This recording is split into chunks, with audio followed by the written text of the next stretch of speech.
What's going on, kids? It is Dr. Remy LeBeau, and I'm coming at you once again from the X-Layer to provide you my very deep and insightful reaction to the trailer for the new Halloween film. So, for those of you that may not know, and the channel itself may not lead you to really understand this, I'm a big horror fan. I have been my entire life.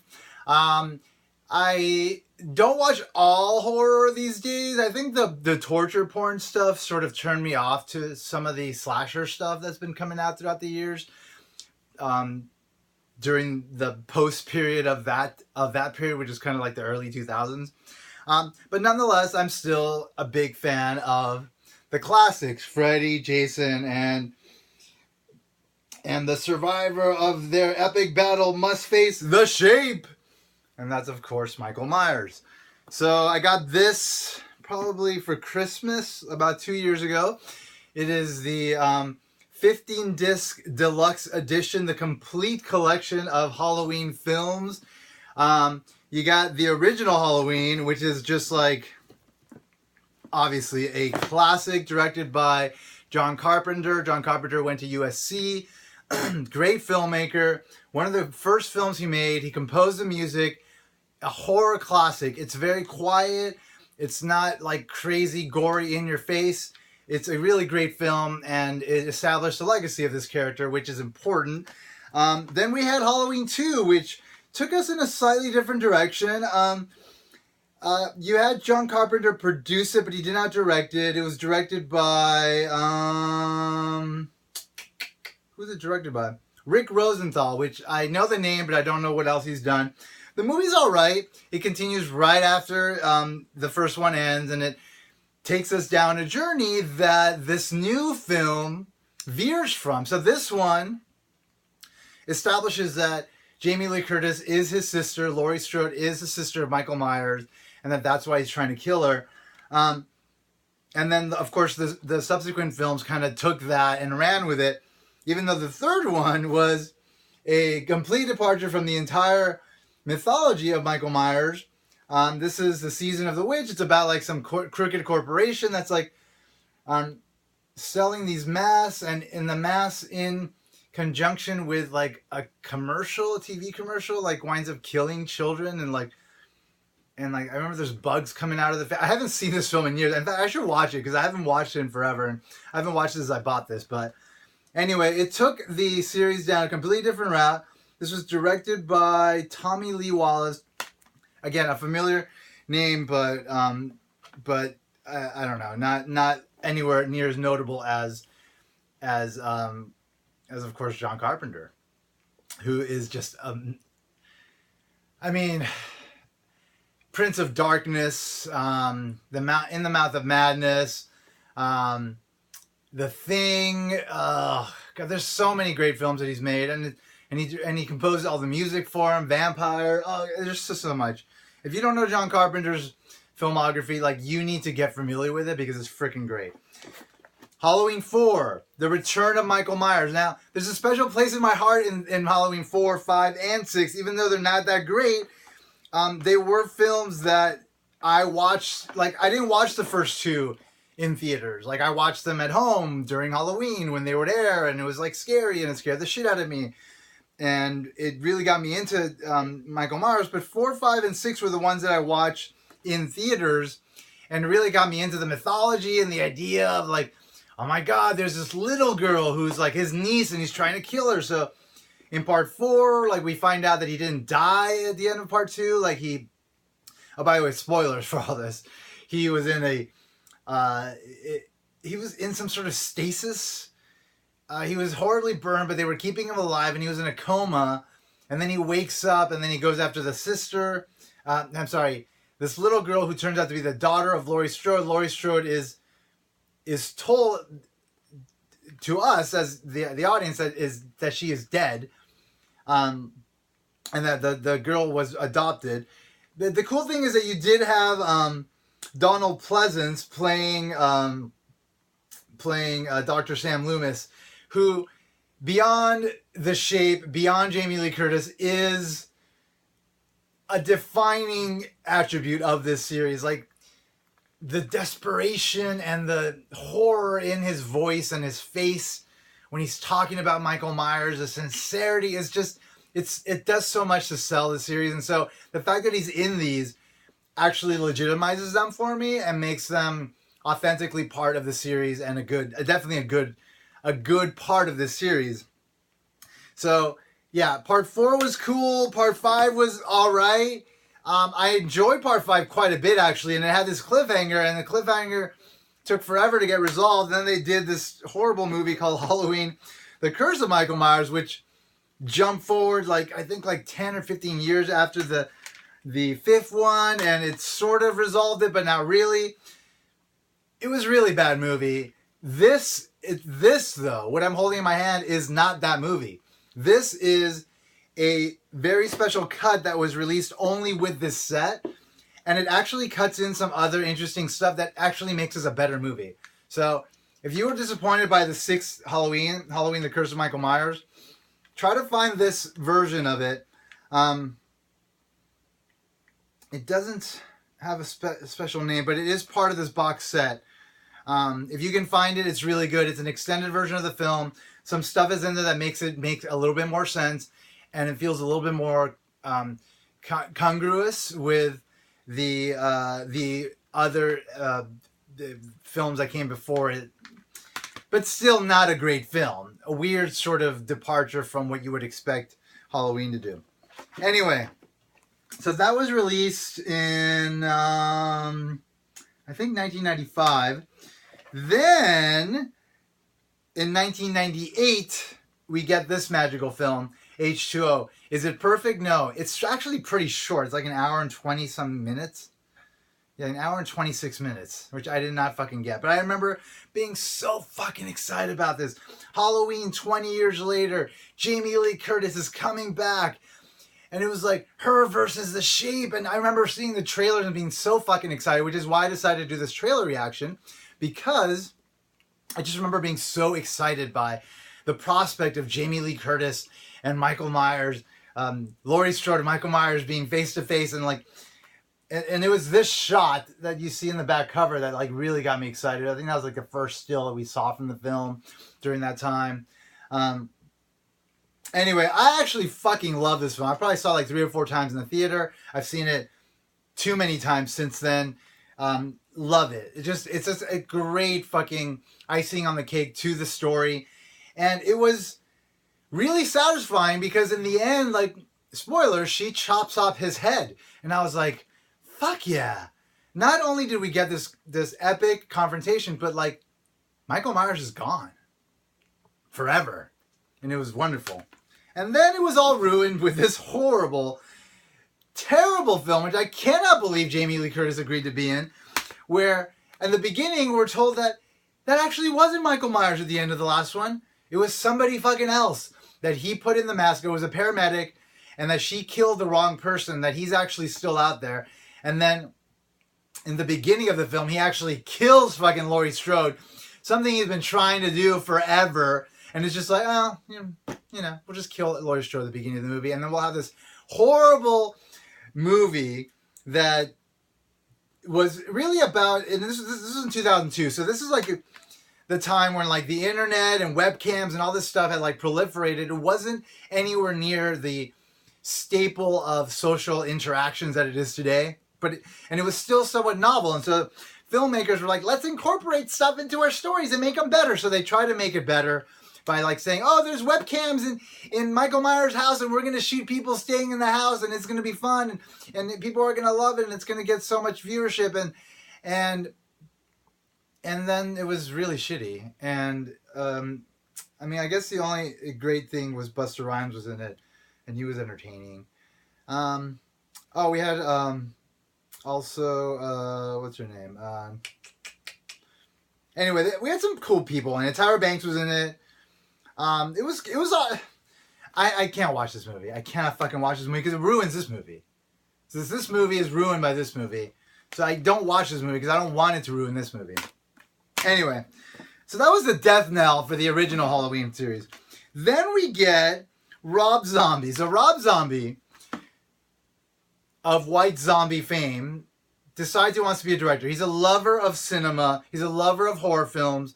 And they give him the opportunity to make Halloween. And he like remakes it. And like, I know people shit on this version, but I'm not going to shit on it. I actually really like this movie. Even though, yeah, he went back and explained some shit or whatever, he had this really like kind of creepy way of telling the story.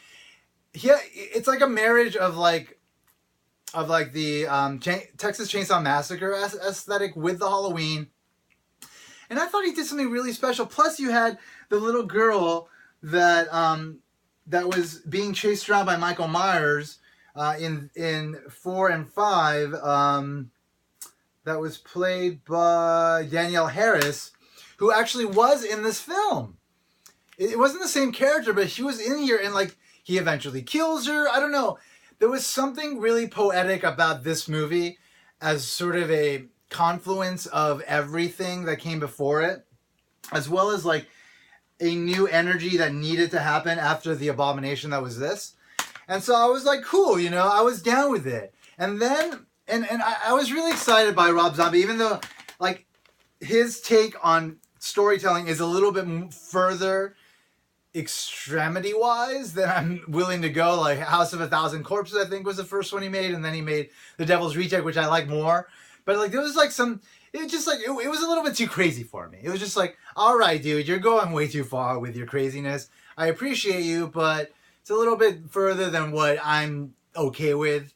As far as like just, you know, just a casual, somewhat hardcore horror fan. But nonetheless, like I thought what he did with this film was really interesting, and I liked aspects. I like you didn't have obviously Donald Pleasance in there as Dr. Loomis, but you had what's his name from Stanley Kubrick's A Clockwork Orange. You had man, what is his name? What's his name? Come on. I can't find his name. Anyway, you had that dude playing Dr. Loomis character. He did a really good job. There was a lot of good stuff in this film. Then he's making Halloween 2, and I'm like, all right, what's going to happen now? I mean, at the end of this one, I believe he was still alive and disappeared, kind of like in the original first one. And then the abomination continued. So these are probably the worst films in the series. So Rob Zombie is married to this beautiful lady, Sherry Moon Zombie. She was the one that played Mike Myers' mother in the first one. She did a really good job. I really enjoyed the relationship between her and her son and the portrayal of it. But eventually she dies, you know? And that's the end of her story. And if you want to have her sort of as like this weird kind of flashbacky or maybe like a voice in the head character, I'm okay with that. But he went fucking further. He tried to like define a new mythology for the character. There was something at the beginning about her and a white horse and like the white horse representing some bullshit. I don't even want to think about it. But it all felt like a way to kind of shoehorn his wife into the film as much as possible. And by doing so, he totally fucked it up. He totally fucked this up. Like he injected something completely foreign into it that didn't need to happen, and it just turned out to be horrible. Are there parts of this film that I enjoy? Yes. There's a lot in this film that I enjoy. But in the end, it's an abomination of filmmaking. This was in 2009, folks. That was 9 fucking years ago. Then, about a year and a half ago, we start getting some rumblings. Blumhouse, run by Jason Blum, who has started an empire of horror that is very low budget, but like it's very like much like focused on the artistry that can occur within the limitations of low budgets. Like here's some money. It's not a lot. You, Mr. Very Creative Director, go do something with this. Make it interesting. Make it exciting. Push the boundaries of what can happen. And we've gotten a lot of really great films as a result of it. Get Out being probably the most standout one, the one that won. It did not win Best Picture, but it won Jordan Peele Best Director, an Oscar. which is a rare thing for horror to be even nominated, but for it to actually win something like that is ridiculous. And so I hear that they've gotten a hold of Halloween. Now, Platinum Dunes, which is the company that's owned by Michael fucking Bay, who has no soul and no ability to like create anything artistic with depth, I believe owns Friday the 13th and Nightmare on Elm Street. Did reboots of them. Both were atrocious. The Friday the 13th was okay, but the Nightmare on Elm Street one was a worse abomination than the abominations that these films were. And so because of that terrible track record, I believe that he also had the rights to Halloween, but never did anything with it. Or I thought that he was trying to get the rights, and I was like, all right, this is going to be a disaster. Halloween's never going to go anywhere. But then when I found out that Blumhouse had it, I was like, all right, now there's some promise here. Then we find out Jamie Lee Curtis is coming back. I'm like, what? Hold on a minute. Hold on a cotton picking minute. Is that even possible? Because she was killed at the end of the. Oh, we're gonna ignore this one, okay? But we're also gonna ignore this one. All right. And we're gonna ignore this one, and we're gonna ignore this one, and we're gonna ignore this one, and we're gonna definitely ignore this one, and we're gonna fucking ignore Halloween 2. We're gonna ignore Halloween 2. We're gonna say that the first Halloween happened, and then he disappeared, or maybe he was taken to a mental ward, and now here we are 40 years later. So this was Halloween H2O 20 years later, and now this is an alternate timeline. And here we are 40 years later. And it's happening again!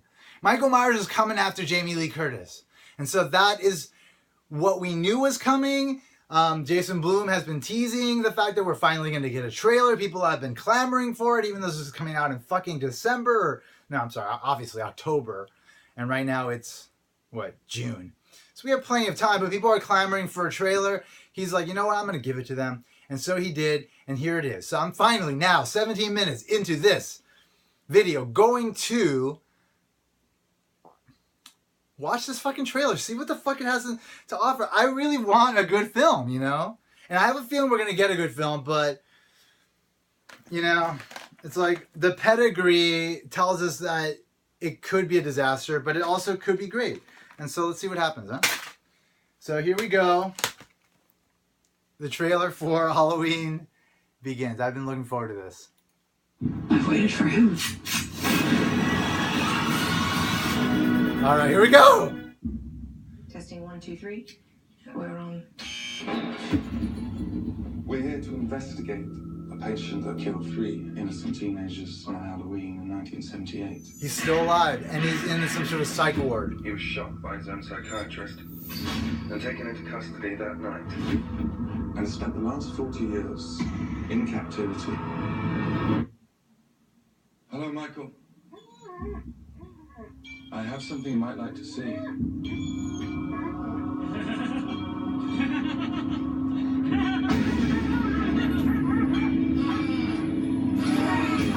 Oh, shit. This is fucking dope. Everyone in my family turns into a nutcase this time of year. I mean, your grandmother is Laurie Strode. She was almost murdered. Everybody knows. Your brother who murdered all those babysitters? No, it was not her brother. That's something that people made up. Not her brother. Do you know that I pray every night that he would escape? What the hell did you do that for? So I can kill him. Yes! Yeah, she's a badass. I love it. Oh. The bus crashed. Mom, what bus crash? Oh my god. I escaped.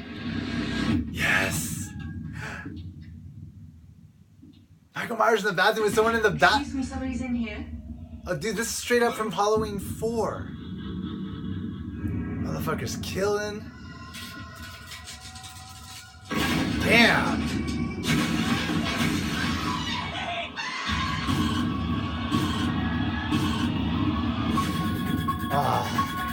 He's waited for this night. He's waited for me. I've waited for him. Yes!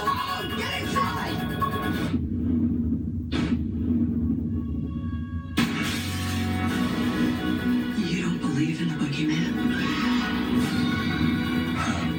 He's here! Michael! Yes! You should. Can you close the closet door?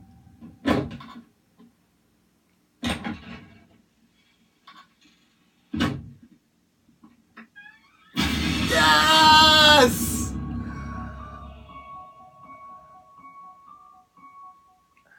Fuck yeah! This looks great, man. I'm really excited by this. Like, the quality looks great. The storytelling is on point, I think, with what Halloween is. I like, again, the idea that they're just, like, fucking erasing everything that came between the first one and this one.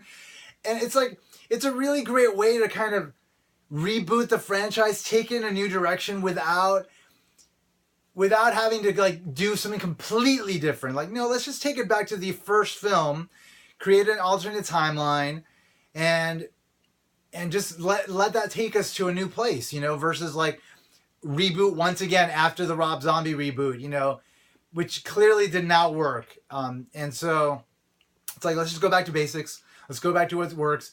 Jamie Lee Curtis is still alive. She's fucking hungry for some good work. She is ready to perform, and she clearly was willing to perform. Like, she has authentically portrayed Laurie Strode here. It's a different Laurie Strode than we saw in H2O.